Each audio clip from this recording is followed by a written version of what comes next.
Basi kwa majina naitwa Daktari John Ndunda. Mimi ni naibu wa katibu mkuu wa chama cha wafanyikazi wa serikali ngatuzi za Kenya, na nataka kusema ya kwamba sisi kama chama, kazi ambao tunafanya kwa kila siku ni kuhakikisha kwamba maslahi ya wafanyikazi nchini yanazingatiwa na waajiri ambao tuko na wanachama katika au waajiri na katika serikali za majimbo na serikali na vile vile county assemblies na kampuni za maji ambao tuko na wanachama kule.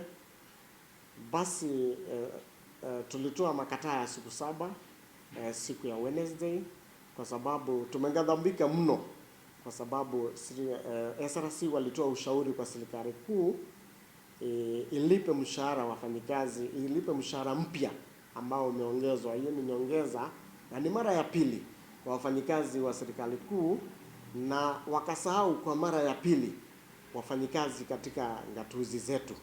Hii imeghadhabisha sisi kama chama, na vile vile imekuwa ghadhabu kubwa sana kwa wafanyikazi katika serikali zetu ngatuzi, kwa sababu wanaona hii si sawa. Kuna upendeleo na hakustahili kuwa na upendeleo katika utendakazi nchini. Wafanyikazi ambao wanafanya kazi katika ngatuzi zetu ni wafanyikazi wa umma, sawa na sawia pamoja na wale wanafanya katika serikali kuu. Kwa hivyo tumepeana hizo siku 7 ili wizara ambayo inahusika, ambayo inahusika na mambo ya wafanyikazi ambao inaongozwa na Bwana Mutua, na vile vile SRC na Council of Governors watuambie kwa hizi siku 7 wanapanga aje kutekeleza nyongeza ya wafanyikazi ambao hawajaongezewa mara 2, ambao SRC imeshauri kwa serikali kuu na ikanyamazia wafanyikazi wa serikali zetu ambazo ni ngatuzi. Hivyo siku 7 zikiisha na tusipokuwa na makubaliano ambayo yanaridhisha hiyo pesa zitalipwa aje, basi tutapeana makataa ya siku 21 ya kisheria, na tutakuwa na mgomo nchini Kenya wa ngatuzi yetu yote 47 mpaka siku ile wafanyikazi wa serikali ngatuzi watapewa haki yao. Na haki yao ni kile ambacho kimepeanwa serikali kuu kupitia ushauri wa SRC, hata hao wapatiwe pale chini.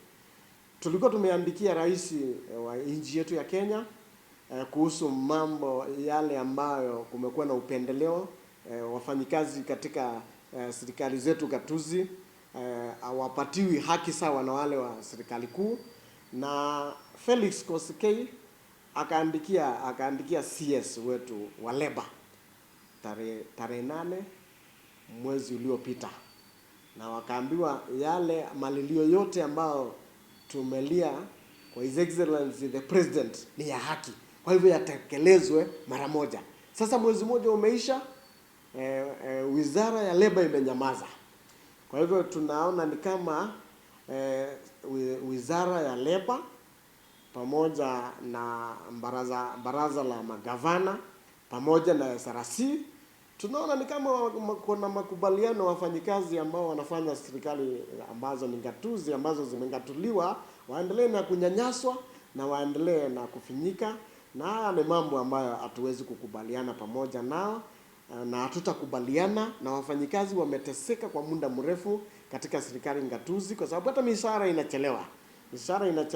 Kwa hivyo huu mwaka unapoanza, tunaomba serikali zote ngatuzi wawe na mipango mwafaka kuhakikisha kwamba wafanyikazi mwezi ikiisha wanalipwa haki yao, na si kulipwa tu mshahara bila yale makato ambao wamekatwa kupelekwa kwenye nafaa.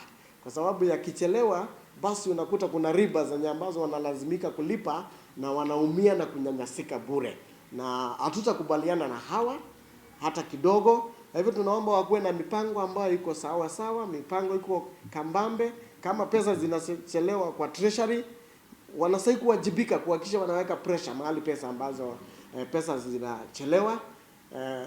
zinachelewa. Na vile vile tungetaka pia kuambia wafanyikazi wetu katika nchi yetu tukufu ya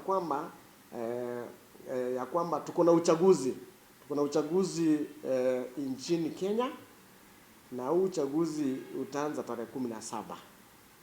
Wajitokeze katika branches zote zetu za Kenya, waende wachague viongozi ambao wanawafaa, wale ambao watalinda maslahi yao, wale watawatetea katika maeneo yao ya branches, kwa sababu sasa tutachaguana hiyo tarehe 17, na uchaguzi wa kitaifa utakuwa tarehe 27 kule Nakuru mwezi wa pili. Kwa hivyo tunaomba wale ambao ni wahusika wajitokeze kikamilifu, na ili tuwe na uongozi ambao utatuongoza